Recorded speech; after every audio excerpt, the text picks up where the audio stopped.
the Uniform Division Squad C officers arrested 22-year-old Kasim Wilson, 21-year-old Devon Blanton, 23-year-old Samaj Hunter, 19-year-old Markendall Johnson, and 22-year-old Ines Nichols in the area of College and Maynard Streets. Prior to these arrests, the detectives in the Firearms Investigation Unit had been investigating members of a local street gang, that would be the Burr Block gang, for the illegal possession and trafficking of firearms. Members of this gang have been arrested for homicides, home invasions, and other firearms charges. On Saturday night, this investigation led to the seizure of 6 firearms, including one that is classified as an assault weapon. 22-year-old Ines Nichols of Springfield, he's on electronic monitoring at the time of his arrest. He has 9 open firearms charges in Hampton Superior Court from a July 2021 firearms arrest. During this arrest, there were 4 firearms seized, one being a ghost gun, several firearm magazines, and more than 300 rounds of ammunition. 19-year-old Markendall Johnson of Chicopee, also on electronic monitoring bracelet. He's currently out on bail for a home invasion mayhem incident where the victim sustained life-threatening burns over a large portion of his body. 21-year-old Devon Blanton of Springfield has an open 2017 firearms case. 22-year-old Kasim Wilson of Springfield, also on electronic monitoring, ordered by the court, out on bail from a July 2021 firearms arrest and a December 2020 firearms arrest. In a December 2020 arrest, he was caught in a duffel bag full of guns thrown out the window of 140 Chestnut Street by another suspect in a firearms unit investigation. The last is 23-year-old Samaj Hunter. He has no previous pending charges. As the events unfolded, in the early evening hours of Saturday, June 11th, 2022, Firearms Investigative Unit detectives received information that one of the subjects of their investigation was in possession of a firearm. The subject was located at 229-231 College Street, the home of another subject known to the detectives. At this time, there were several persons known to the detectives loitering in and around the property. As the investigation progressed, the detectives developed probable cause that at least 4 of the individuals in and around this address were illegally in possession of firearms. These firearms included what the detectives believed to be a rifle concealed in a black shoulder bag. At this time, the detectives, assisted by other units, approached the residence to continue the investigation. As the officers approached, all the subjects in the driveway fled, with the exception of Devon Blanton, who was detained. Markendall Johnson was pursued and detained in the rear of 235 College Street. Ines Nichols was observed fleeing with a firearm in his hand. As he was pursued, he ejected a loaded magazine from the weapon and then discarded the firearm by throwing it into a neighboring yard. Detectives initially caught Nichols in the rear of 191 Maynard Street, but he resisted arrest and was able to flee to 172 Maynard Street, where he was apprehended. The detective who initially caught Nichols at 191 Maynard Street suffered an injury as a result of Nichols' resistance. The firearm and magazine were later located with the assistance of a canine. Samaj Hunter was pursued and taken into custody in front of 191 Maynard Street. Officers located Kasim Wilson inside of 231 College Street and placed him into custody. During a thorough and methodical search of the area around 229-231 College Street, as well as the paths traveled by the fleeing suspects, the following items were recovered. A .40 caliber Glock handgun loaded with 9 rounds. This firearm was believed to be discarded by Markendall Johnson. From inside a car parked in the driveway, detectives seized a .45 caliber Glock with a 13-round magazine that contained 11 rounds. There was an additional round in the chamber of this weapon. A .40 caliber Glock was also recovered from inside this vehicle. This weapon held a 22-round magazine containing 13 rounds as well as a round in the chamber. From atop the passenger tire of another car parked in the driveway, detectives recovered a Colt .45 caliber firearm containing 7 rounds. This weapon was located immediately next to where Samaj Hunter had been observed loitering. The .40 caliber Glock observed in the possession of Anas Nichols. The weapon held the .40 caliber Glock observed in the possession of Anas Nichols was recovered with the help of a canine.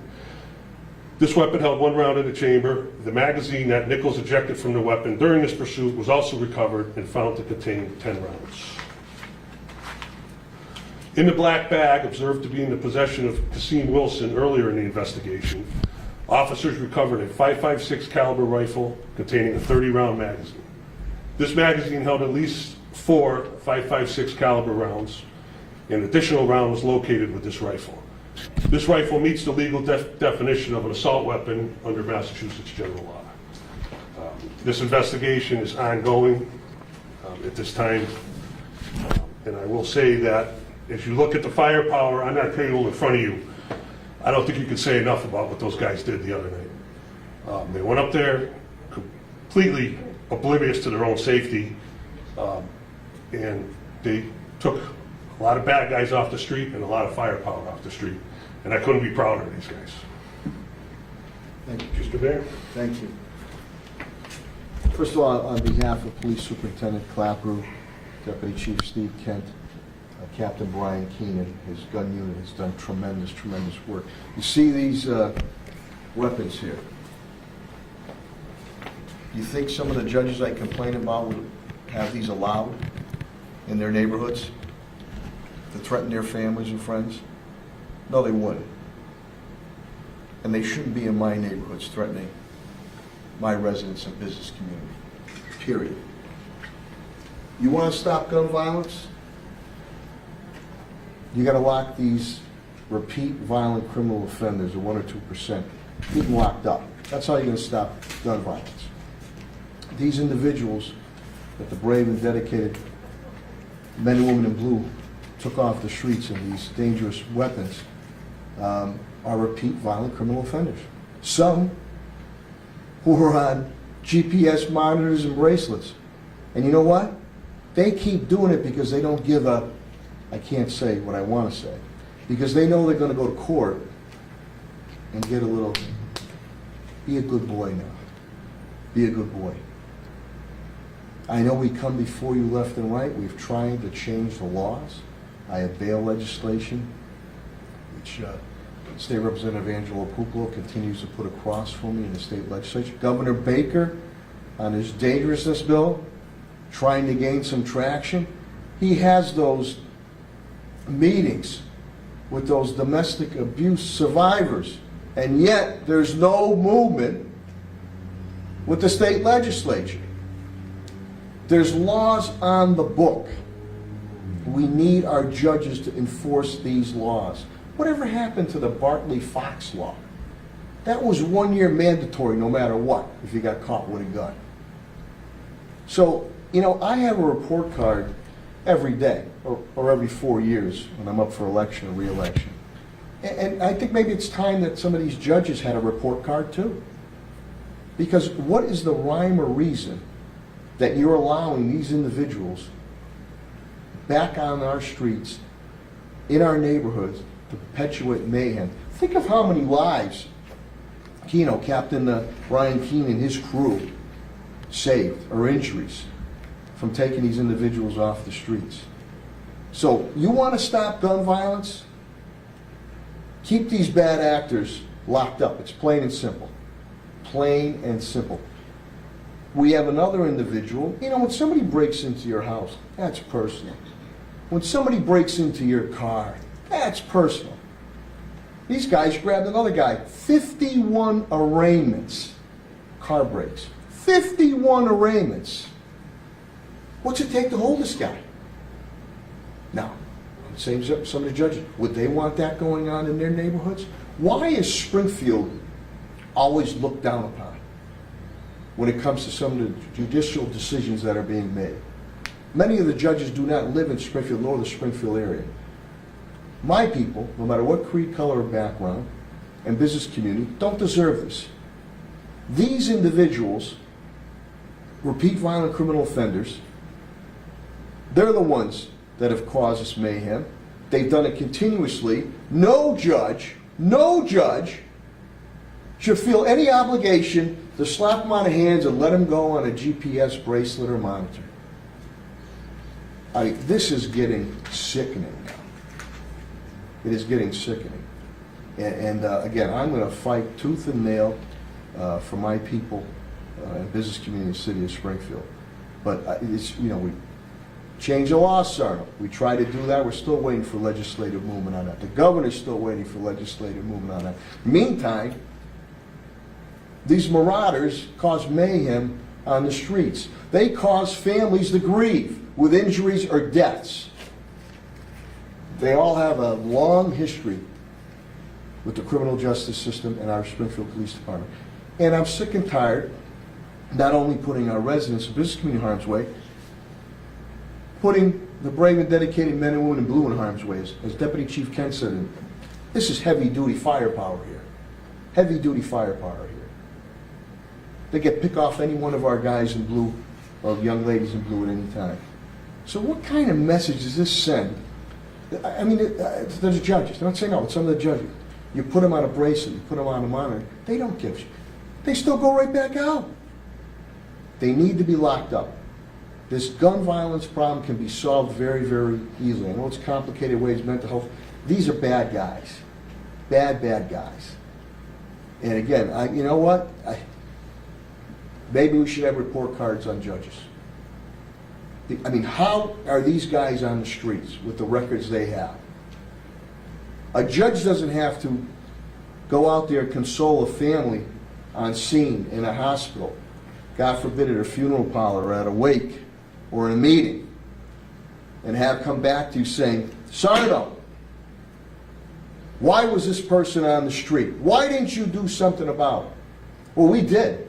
Police department did. But I'm getting fed up on this.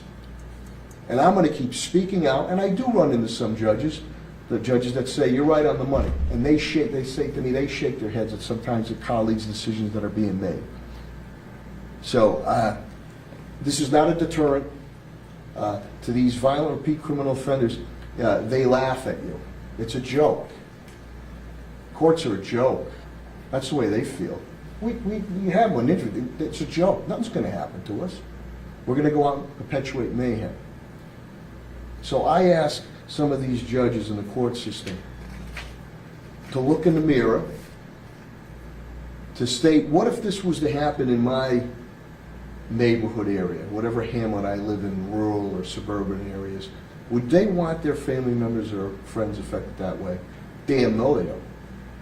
Well, I don't want that here for my residents or business community, city of Springfield. I don't, when you're out there, it doesn't matter what creed, color, background. You know what they say to me out in neighborhood? Hey, Don, hey, Sarno, hey, Mayor, we want quality of life. We want public safety. What the hell is this guy doing on the streets? And it also hurts us on the relationships that we work with our neighborhoods when they help us out and cooperate and say, I'm not going to cooperate with you anymore. I helped you out, and the guy's right back on the street, tormenting me. I mean, it's becoming an endless, it's like a revolving door. Things are going to change. The pendulum is swinging now. People are upset. All I ask for is every day we have to put across accountability. And all due respect, some of the judges, I need accountability from the judicial system and some of the judges here. How were these guys let go? On bracelets and monitors. Laughing. And on a more personal, again, with the car break-in artists, 51 arraignments. Things are upside down here, and things are going to have to change. And I don't care if, they want to put me out as a bad guy. I'm going to keep screaming from the top of the mountains, whether we get legislation passed or we're going to make specific examples as we're doing today. What rhyme or reason did that judge, he or she, have to let these individuals out? You heard some of the crimes that they had perpetuated. How the hell are they out in the streets again? They don't care. Nothing's going to happen to them. We know what's going to happen. Somebody's going to get hurt. Somebody's going to get killed, whether it's a civilian or, God forbid, one of my brave and dedicated police officers. And then there, thoughts and prayers. Let's do something about it. So I say, I'll finish with this. To some of the judges, some of them, how would you feel if this was happening to your family member, your friends, or in your neighborhood areas? I don't think you would tolerate it, and as the mayor of Springfield, I'm not tolerating it from the residents, my residents of all creed colors and backgrounds, and my business community. When I saw that report early this morning, I just shook my head. I can't say what I did say, but how are they out in the streets? And I appreciate the media being here, but maybe there should be some type of report card on the judges. What's the rhyme or reason why you let this individual go? What's the rhyme or reason why somebody has 51 arraignments and they've been let go, constantly? I have a report card every day. Every re-election time, I have a report card. I'm answerable to the public. I need the judges to be answerable, specifically my Springfield public. And I don't care if they don't like it, some of them. I'm going to keep standing up for the people of Springfield business community. This is bullshit. So with that, I'm going to end. I know Captain Keenan's here through Deputy Chief Kent. His guys do a great job. They put their lives on the line left and right. Think how many lives they've saved from getting hurt. And then if you have any questions from Deputy Chief Kent and/or Captain Keenan, but Keenan, I'm sure you'd like to say a few words on your operations. Record level guns being taken off the streets. And ghost guns too. To the chief, is it okay? Yep. Keenan, you want to say a few words? Thank you, Mr. Mayor, Deputy Kent. Captain Brian Keenan, Commanding Officer, Springfield Police Firearms Investigation Unit. I want to commend a few people here. I want to commend Sergeant Christopher Heides, who leads probably the hardest working detectives in New England in that 4 to 12 Firearms Investigation Unit. Sergeant James Mazza, who runs the day shift of the Firearms Investigation Unit. Just the Firearms Investigation Unit in the month of May took 20 firearms off the streets of Springfield. There's nobody who puts up the numbers that these guys put up. They get out there every single day and they grind, and they don't stop. And a lot of them do it on their own time too. For these guys, they work so hard, it's like a vocation for them. It's not a job, and the work is right here. And the results of their work we don't see. It's the people that aren't shot. It's the mothers that aren't going to the funeral parlor. It's the people that are alive. This prevented an awful lot of loss of life and property. And the guys work awfully hard. And to the mayor's point, we try to debrief every person we arrest. We try to speak with them. Some will speak with us and some won't. The one consistent theme that we get is they're laughing at you judges. Why would we talk to you? We're going to be out in an hour anyways. The crew that was arrested here, I didn't go to law school. I know Deputy Chief Kent didn't go to law school, but I would say that setting someone on fire makes you inherently dangerous. I don't understand why you'd be on a bracelet. I would say throwing a bag of firearms and catching them out of a busy metropolitan neighborhood would make you inherently dangerous. So, I don't know if they had common sense class at Western New England Law, but if they don't, they need to add it, because this is insane. Thank God we haven't received a phone call that none of our people are hurt. Because every night it could happen. Our guys go out there hunting for these horrible guns, and they do a very good job at it. And your citizens of Springfield, people on Burr Street and College Street, your cops care about you. Your cops work awfully hard for you, and your cops put their lives on the line for you, the residents of Springfield. And thank you. Thank you, Captain. Nice job. If you have any questions of Deputy Chief Kent, Captain Keenan, myself? I would just make one more point. Actually, 2 points, actually.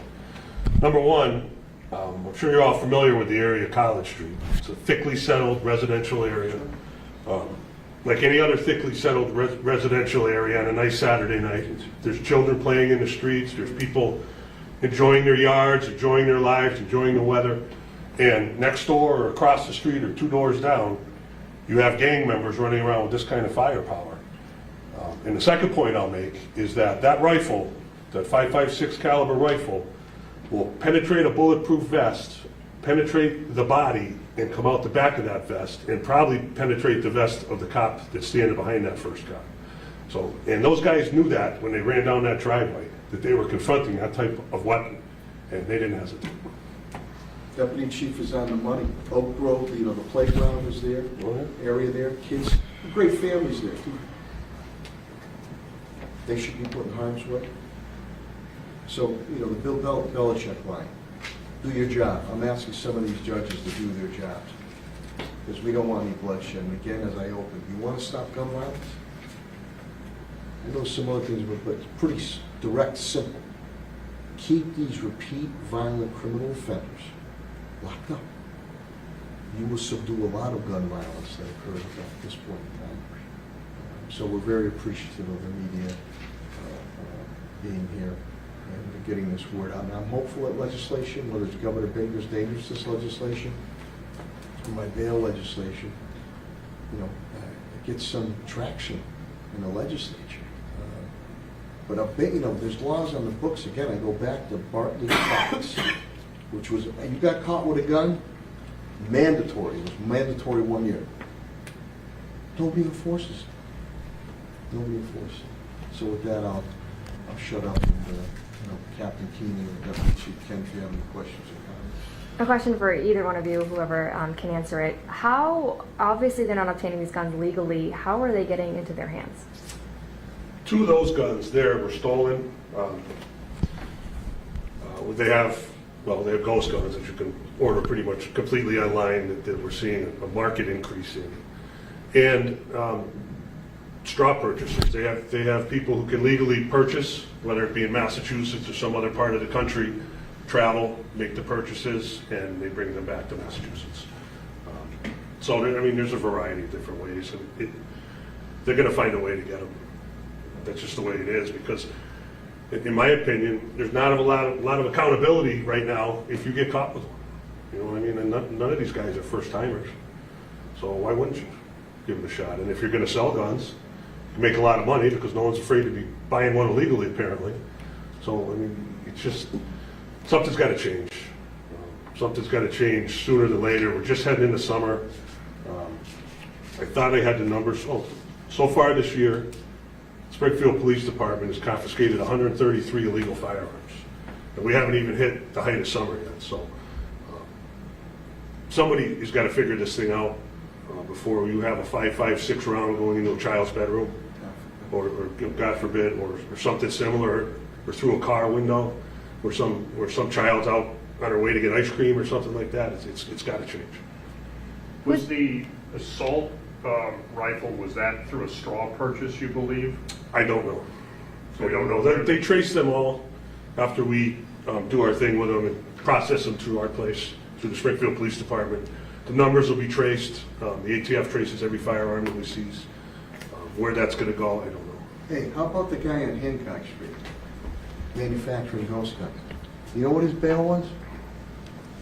Was it $100,000? Was it $250,000? Was it $500,000? $2,500. Ghost guns being manufactured to give to these pieces on the street to perpetuate mayhem, hurt people, God forbid, kill people. $2,500. It seems now that the criminal offenders have more rights than the victims. I think Governor Baker said that in one of his with the domestic abuse things, those terrible, terrible stories. And yet the legislature's not doing anything to pass any of these things. And the judges, $2,500. It's ridiculous. And these guys go out each and every day. You see other departments across the country, I don't want to say laying down, whatever. These guys don't lay down. They're out there working, busting their ass every day. You know what? People simply start saying, what's the use? As he said, they laugh right at you. I'll be out in an hour. It's just getting ridiculous. And I'm going to keep calling out some of these judges. You watch, God, I don't wish it upon them. If something happened in their neighborhood or a loved one, or friend, you watch how quickly their attitude, and I don't wish that upon anybody. But my people, of all creed colors and backgrounds, city of Springfield, don't need to go through this bullshit too. Keep these people off our streets, out of my neighborhoods, and keep them locked up. Do your job. They're doing their job. We're doing our job. We have a multitude of programs help these individuals so they don't start going that way. We need some accountability from the courts, not this revolving door bullshit that's going on. Again, you want to stop gun violence? Keep these bad actors locked up. When they're placed on those GPS monitors by the court, who makes sure that they don't get into trouble? I believe that they're supposed to be monitored by probation. And I don't want to criticize anybody, but it doesn't seem like there's a lot of monitoring going on. I mean, these guys, there's 3 out of 5 who we arrested. They're all on the Elmo. They're all standing as close as I am to the mayor. Isn't somebody checking the data and say, wait a minute, this guy's a gang member. He's not supposed to be hanging out with this guy who's a gang member, and there's gang member number 3. Somebody should probably be watching that. And I don't know the process, I don't pretend to know, but from my perspective, it says electronic monitoring. I think they're missing half of it. But here's the whole point. They shouldn't have been on the monitor to begin with. They should be behind bars. Behind bars. So again, to the judges, he or she, and that's enough. They don't take you serious. They don't take you serious. Now, in this case here, he's right. Not 1, not 2, 3 together. And they weren't selling Girl Scout cookies either. They shouldn't have been on to begin with, but shouldn't that be red flags going up? Ding, ding, ding, ding, ding, ding. Something's going on here. We need to swoop in. Well, who swoops in? Blue. Springfield Blue swoops in. We need the backup. The court's got to back us up. When I saw the report this morning, and familiar names again, but we're going to keep pressing. We're going to keep pressing. You heard enough of my ranting and raving. Anything else? And there